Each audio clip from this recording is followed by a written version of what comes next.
சிம்ம ராசிக்காரர்களே, இந்த வீடியோ உங்களுக்கே தற்செயலா வந்ததுன்னு நினைக்காதீங்க. இப்போ நீங்க இந்த சிம்ம ராசி பலன் பார்க்குறீங்கன்னா அதுக்கு பின்னால ஒரு காரணம் இருக்குங்க. சமீப காலமா மனசுல ஏதோ ஒரு குழப்பம் அல்லது எப்ப நல்ல மாற்றம் வரும்னு ஒரு கேள்வி இருந்தா அந்த கேள்விக்கான பதிலை தேடி தான் இப்போ நீங்க இங்க வந்திருக்கீங்க. வணக்கம்ங்க. நீங்க சிம்ம ராசியில பிறந்தவரா? அப்போ உங்களுக்குள்ள ஒரு ராஜா மாதிரி ஒரு கம்பீரம், ஒரு தனித்துவம், ஒரு ஆளுமை திறன் எல்லாமே இயற்கையாவே இருக்குமுங்க. ஆனா அதே நேரத்துல வாழ்க்கையில பண ரீதியா சில தடைகள், அதாவது எவ்வளவுதான் சம்பாதிச்சாலும் பணம் கையில நிக்க மாட்டேங்குது, தேவையில்லாத செலவுகள் வந்துட்டே இருக்குன்னு, இதனால ஒரு மன விரக்தி, இந்த மாதிரியான சவால்களை சந்திச்சுட்டு இருக்கீங்களா? இனிமே அந்த கவலையே வேண்டாமுங்க. இந்த பதிவில் சிம்ம ராசிக்காரங்க அவங்களோட செல்வ வளத்தை எப்படி பெருக்கணும், அந்த வீண் விரயங்களை எப்படி கட்டுப்படுத்துறது, வாழ்க்கையில் அடுத்த கட்டத்துக்கு எப்படி போகிறதுங்கிறதுக்கான ரொம்ப ரொம்ப எளிமையான ஆனால் அதே சமயம் ரொம்ப சக்தி வாய்ந்த பரிகாரங்களை பற்றி தான் நாம் விளக்கமாக பார்க்க போகிறோங்க. வாங்க ஒவ்வொன்றா ஆழமாக பார்க்கலாம். ஆமாங்க, ஜோதிட சாஸ்திரமே என்ன சொல்லுதுன்னா, சிம்ம ராசியில் பிறக்கிறதே ஒரு பெரிய வரம்னு சொல்லுவாங்க. இதுக்கு பின்னாடி ஒரு நம்பிக்கையும் இருக்குதுங்க. அதாவது இந்த ராசியில பிறந்தவங்க போன ஜென்மத்துல ஒரு ராஜ வம்சத்திலேயோ இல்ல ஒரு பெரிய ஜமீன்தார் குடும்பத்திலேயோ பிறந்திருக்கலாம்னு சொல்லப்படுதுங்க. அதனாலதான் அந்த கம்பீரமோ அதே தனித்துவமோ அந்த ஆளுமையோ அவங்க ரத்தத்திலேயே ஊறி போயிருக்குமுங்க. சிம்மம்னாலே அது ஸ்பெஷல் தான். இப்போ இந்த ஸ்லைட்ல பாருங்களேன், சிம்ம ராசிக்காரங்களோட அந்த இரட்டைத்தன்மையை இது ரொம்ப அழகா சொல்லுதுங்க.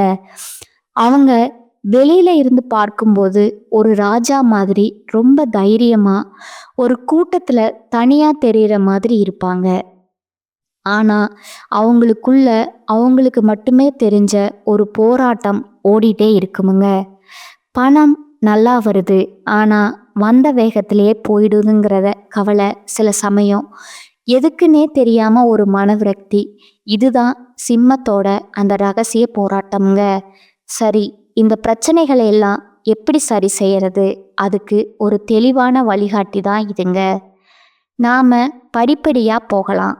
முதல்ல சிம்மத்தோட அந்த போராட்டத்தை இன்னும் கொஞ்சம் ஆழமா புரிஞ்சுக்கலாமுங்க. அப்புறமா வஸ்திர தானம் செய்யறது மூலமா எப்படி ஒரு பெரிய யோகத்தை வரவழைக்கலாம்னு பார்ப்போம். அதுக்கப்புறம் செல்வத்தை ஈர்க்கிறதுக்கும் வந்த செல்வத்தை நம்மக்கிட்டேயே தக்க வச்சுக்கிறதுக்கும் என்னென்ன வழிபாடுகள் செய்யணும்னு தெரிஞ்சுக்கலாமுங்க. கடைசியா உங்க வெற்றிக்கான பாதையை சுருக்கமா தொகுத்து பார்க்கலாமுங்க. சிம்ம ராசிக்காரங்க கிட்ட ஒரு விசித்திரமான குணம் இருக்குங்க. அவங்க கூடவே இருக்கிறவங்க, அதாவது வீட்டில் பக்கத்தில் இருக்கிறவங்க கிட்ட ஒரு சின்ன இடைவெளியோட பழகுவாங்க. ஆனால் எங்கேயோ தூரத்தில் இருக்கிறவங்க கிட்ட ரொம்ப சுலபமாக ரொம்ப ஆழமாக ஒரு நட்பை ஏற்படுத்திக்குவாங்க. இதனால என்ன ஆகும்னா, சுற்றி ஆட்கள் இருந்தாலும் மனசுக்குள்ள ஒரு தனிமையை உணருவாங்க. இதுவே அவங்களோட மனவிரக்திக்கு ஒரு முக்கியமான காரணமாக அமைஞ்சிடுதுங்க. இது ரொம்ப ஆச்சரியமான ஒரு ஜோதிட தகவலுங்க. எப்படி ஒரு சிங்கத்தோட முழு பலமும் அதோட தலையிலேயும் அந்த கழுத்து பகுதியிலையும் இருக்கோ, ஆனா அதோட கால்கள் அந்த அளவுக்கு பலமா இருக்காதோ, அதே மாதிரி தான் சிம்ம ராசிக்காரர்களுக்கும் அவங்களுக்கு கால் சம்பந்தப்பட்ட பிரச்சனைகள் ஒருவித பலவீனம் இல்லைன்னா வலி இழுக்கலாமுங்க. இது அவங்களோட கம்பீரமான தோற்றத்துக்கு பின்னாடி மறைஞ்சிருக்கிற ஒரு ரகசிய உடல் ரீதியான சவால்னே சொல்லலாமுங்க. சரி, இவ்வளவு பிரச்சனைகள் இருக்கு, இதுக்கெல்லாம் தீர்வு தான் என்ன அப்படின்னு நீங்க கேட்பீங்க. முதல் தீர்வு ரொம்ப ரொம்ப முக்கியமான பரிகாரம்ங்க, வஸ்திரதானம்ங்க. ஆமாங்க, நீங்க நம்புவீங்களான்னு தெரியலங்க, நீங்க உடுத்துற துணியில ஒரு சின்ன மாற்றம் செஞ்சாலே போதுங்க, உங்க வாழ்க்கையில ஒரு பெரிய யோகத்தையும் பாசிட்டிவ் எனர்ஜியும் கொண்டு வர முடியுமுங்க. இதுதான் மற்ற எல்லா பரிகாரங்களுக்கும் ஒரு அஸ்திவாரம் மாதிரிங்க. இந்த வஸ்திரதானத்தை எப்படி கரெக்டாக செய்கிறது, இதில் பல நிலைகள் இருக்குங்க. உங்கள் வசதிக்கு எது முடியுமோ அதை நீங்கள் செய்யலாமுங்க. முதல் படி, உங்கள் வீட்டில் இருக்கிற கிழிஞ்ச ரொம்ப நாளாக உபயோகப்படுத்தாத பழைய துணிகளை உடனே வீட்டை விட்டு அப்புறப்படுத்துங்க. ஏன்னா அது நெகட்டிவ் எனர்ஜியே இருக்குமுங்க. ரெண்டாவது, உங்களுக்காக நல்ல புத்தம் புது ஆடைகளை வாங்குங்க. மூணாவது, உங்கள் வசதிக்கு ஏற்ற மாதிரி ஏழை எளியவங்களுக்கு தூணி தானம் பண்ணுங்க, அதாவது உடை தானம் பண்ணுங்க. ஆனால் இது எல்லாத்தையும் விட ரொம்ப சக்தி வாய்ந்த ஒரு பரிகாரம் இருக்குங்க. இதுதாங்க அந்த பவர்ஃபுல்லான பரிகாரம். உங்கள் குலதெய்வம் கோயிலில் பூஜை செய்கிற பூசாரிக்கு நீங்கள் மனசார ஒரு புது வேட்டி, துண்டு இல்லை புடவை எடுத்து கொடுக்கறது உங்கள் வாழ்க்கையில் மிகப்பெரிய மாற்றங்களையும் யோகத்தையும் கொண்டு வருமுங்க. இது உங்கள் முன்னோர்களோட ஆசீர்வாதத்தையும் உங்களுக்கு முழுசாக பெற்றுத்தருமுங்க. இந்த முறை செஞ்சு பாருங்க, அதோட பலனை நீங்களே நேரடியாக உணர்வீங்க. ஓகே, இப்போ நாம் அடுத்த கட்டத்துக்கு போகலாங்களா? வருமானம் ரொம்ப கம்மியாக இருக்கு, பணவரவு அதிகரிக்கணும்னு புது புது வாய்ப்புகள் வரணும்னு நினைக்கிறவங்களுக்கு இது ரொம்ப ரொம்ப முக்கியமான ஒரு பகுதிங்க. செல்வத்தை நம்ம பக்கம் ஈர்க்கிறதுக்கு ஒரு குறிப்பிட்ட வழிபாட்டு முறை இருக்குங்க. அது என்னன்னு இப்போ தெளிவாக பார்க்கலாங்களா? இங்கே நீங்கள் கவனிக்க வேண்டிய முக்கியமான விஷயம் இதுதாங்க. உங்கள் தனவரவு, அதாவது பணப்புழக்கம் தங்குத்தடை இல்லாமல் அதிகரிக்கணும்னா நீங்கள் நின்ற கோலத்தில் அருள்பாலிக்கிற மகாவிஷ்ணுவை, அதாவது பெருமாளை தரிசனம் செய்யணுங்க. எங்கெல்லாம் பெருமாள் நின்ற கோலத்தில் காட்சி தராரோ அந்த கோயில்களுக்கு போய் நீங்கள் வழிபடும் போது சிம்ம ராசிக்கு தனவரவும் அபரிமிதமாக பெருகும்னு ஜோதிடம் சொல்லுதுங்க. இப்போ நாணயத்தோட அடுத்த பக்கத்தை பார்க்கலாங்களா? சிலருக்கு வருமானத்தில் பிரச்சனையே இருக்காது, நல்லாவே சம்பாதிப்பாங்க. ஆனால் வர்ற பணம் எல்லாம் மெடிக்கல் செலவு, தேவையில்லாத கடன், திடீர்னு வர்ற விரயம்னு தண்ணியாக கரைஞ்சிட்டே இருக்குமுங்க.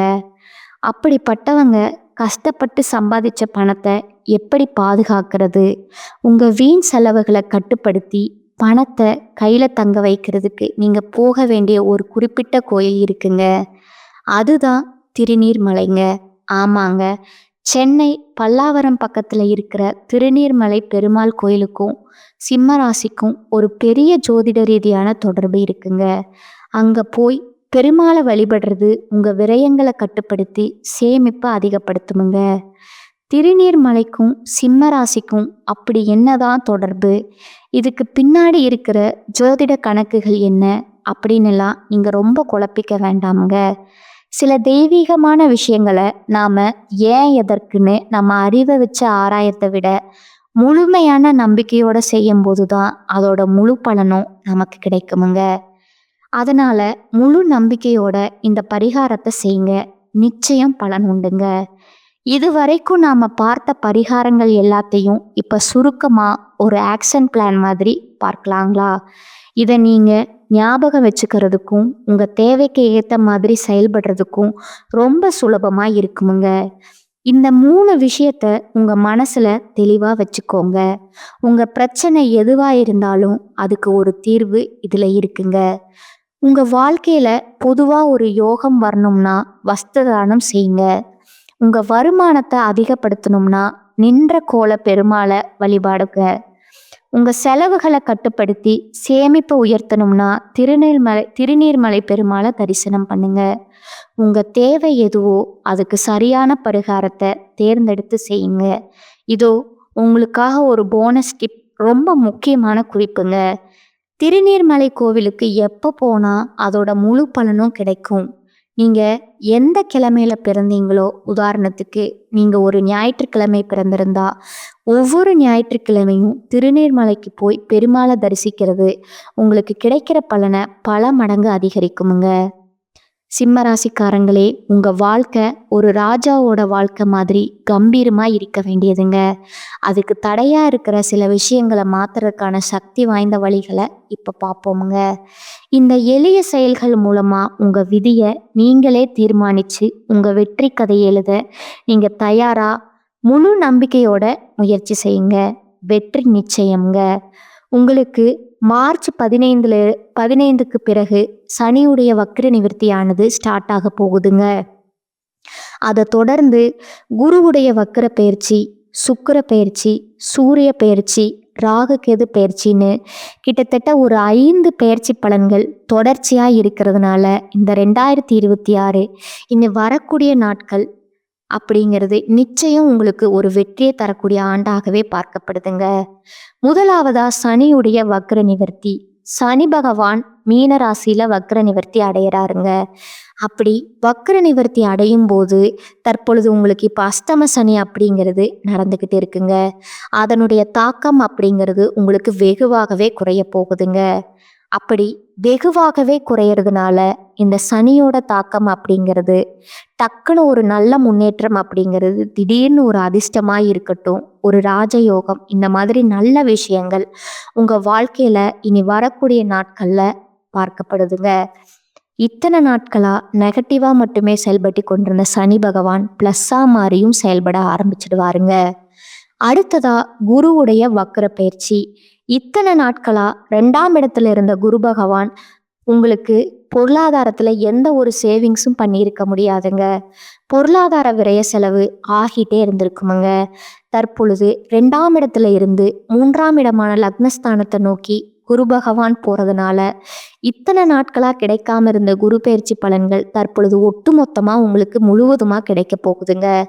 அதன் மூலமாக இனி வரக்கூடிய நாட்களை பொறுத்த வரைக்கும் பொருளாதாரத்தில் ஒரு மிகப்பெரிய அசுர வளர்ச்சி அப்படிங்கிறது உங்களுக்கு காத்துட்டு இருக்குதுங்க. அதற்கு அடுத்ததா சுக்கிர பயிற்சி. சுக்கிர பயிற்சியை பொறுத்த வரைக்கும் இது 12 ராசிகளுக்குமே பொது பலன்களாக பார்க்கப்படுதுங்க.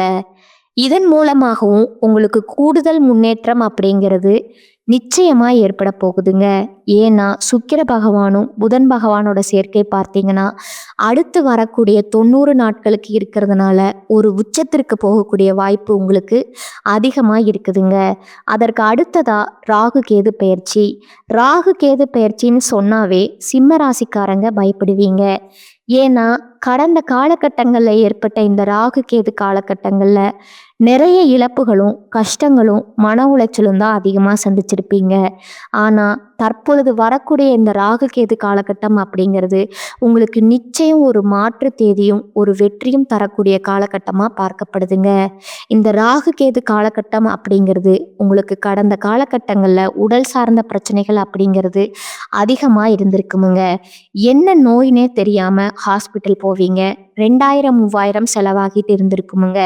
இந்த மாதிரி பிரச்சனைகள் எல்லாமே முழுவதுமா நிவர்த்தியாக போகுதுங்க. அதற்கு அடுத்ததா 5 வருட கிரகங்களுடைய சேர்க்கையும் இனி வரக்கூடிய காலகட்டத்தில் இருக்கிறதுனால நிச்சயம் ஒரு ராஜயோகம் அப்படிங்கிறது உங்களுக்கு விரைவில் காத்துட்டு இருக்குதுங்க. கடந்த காலகட்டத்தில் நல்ல ஒரு வேலைங்கிறது கிடைச்சிருக்காதுங்க. ஏதோ ஒரு கிடைக்கிற வேலைக்கு 10,000 ரூபா சம்பளத்துக்கோ 15,000 ரூபா சம்பளத்துக்கோ பிடிக்காத ஒரு வேலையை குடும்ப கஷ்டத்துக்காக வேற வழியே இல்லாமல் செஞ்சுட்டு இருந்திருப்பீங்க. ஆனால் இனி வரக்கூடிய நாட்களில் நீங்கள் படித்த படிப்புக்கு ஏற்ற மாதிரியும் பிடிச்ச மாதிரியும் ஒரு வேலை அப்படிங்கிறது கிடைக்க போகுதுங்க. நீங்கள் ஒரு அரசாங்க வேலைக்கு ட்ரை பண்ணாலும் சரி, ஒரு ஐடி வேலையோ ப்ரைவேட் வேலையோ பேங்க் சைடோ நீங்கள் எங்கே வேலைக்கு ட்ரை பண்ணாலும் அந்த வேலை அப்படிங்கிறது நிச்சயமாக உங்களுக்கு கிடைக்க போகுதுங்க. கோர்ட்டு கேஸ்னு ரொம்ப நாட்களாக அலைஞ்சிட்டு இருக்கிற நபர்களுக்கு விரைவிலே உங்களுக்கு சாதகமான தீர்ப்பு வருமுங்க. சொத்து பிரச்சனையும் சாதகமாகவே முடியுமுங்க. சனி பகவானுடைய பார்வை உங்களுக்கு நேரடியாகவே இருக்குதுங்க. அதன் மூலமாக வருமானம் அப்படிங்கிறது பல வழிகளில் வருமுங்க. தொழிலில் லாபம் சற்று அதிகமாகவே கிடைக்குமுங்க. அரசியல்வாதிகளை பொறுத்த வரைக்கும் புதிய பொறுப்புகள் புதிய பதவிகள் எல்லாம் தானாகவே உங்களை வந்து சேருமுங்க. ராகு கேதுவால் உங்களுடைய செல்வாக்கு உயருமுங்க. உடல் ஆரோக்கியம் மேம்படுமுங்க. சங்கடங்கள் நீங்குமுங்க. மறைமுகமாக உங்கள் தொழில் வாழ்க்கையிலும் இல்லற வாழ்க்கையிலும் நிறைய நபர்கள் தொல்லை கொடுத்துருப்பாங்க. இனி அவர்களுடைய தொந்தரவுங்கிறது முழுவதுமாக உங்களுக்கு இருக்காதுங்க. நீங்கள் புதியதாக தொழில் தொடங்குவீங்க.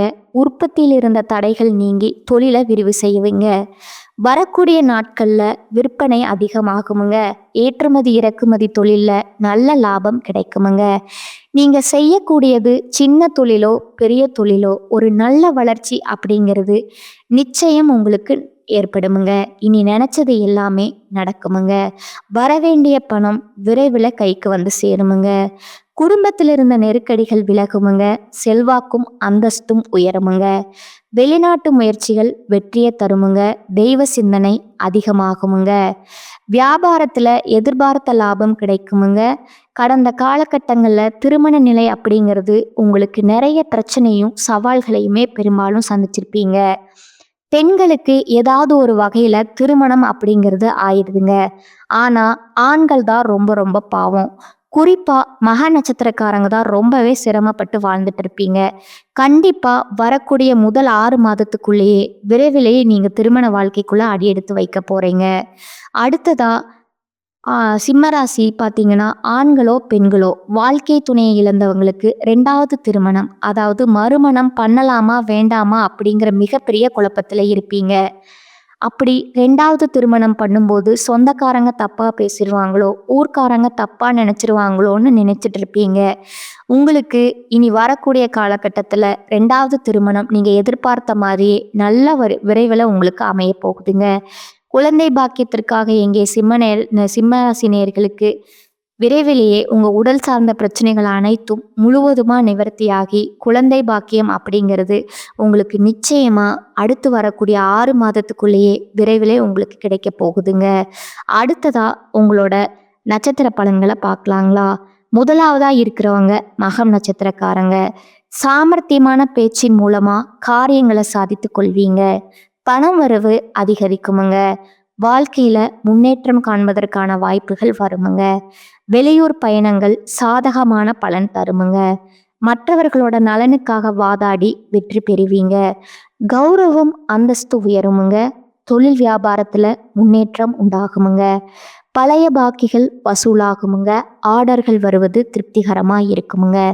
2வதா பூரம் நட்சத்திரக்காரங்க. இந்த காலகட்டத்தில் உத்தியோகத்தில் இருப்பவர்களுக்கு இடமாற்றம் உண்டாகலாமுங்க. புதிய பொறுப்புகள் கிடைக்குமுங்க. குடும்பத்தில் சுக சௌக்கியம் உண்டாகுமுங்க. நீண்ட நாட்களாக இருந்த பிரச்சனைகள் தீருமுங்க. கணவன் மனைவிக்கிடையே அன்பான நிலை காணப்படுமுங்க. பிள்ளைகளின் அறிவுத்திறமை வெளிப்படுமுங்க. பெண்கள் அடுத்தவர்கள் பிரச்சனையை தீர்த்து வைப்பீர்கள். பயணங்கள் சாதகமான பலன் தருமுங்க. பொறுப்புகள் கூடுமுங்க. 3வதா உத்திரம் 1ஆம் பாதம். இனி வரக்கூடிய நாட்களில் சற்று எச்சரிக்கையுடன் செயல்படுவது உங்களுக்கு எதிர்காலத்தில் ஏற்பட இருக்கும் பிரச்சனைகளை தவிர்க்க வழிவகை செய்யுங்க. அரசியல்வாதிகள் கவனமுடன் செயல்பட்டால் மேலிடத்தின் நன்மதிப்பை பெறுவீங்க.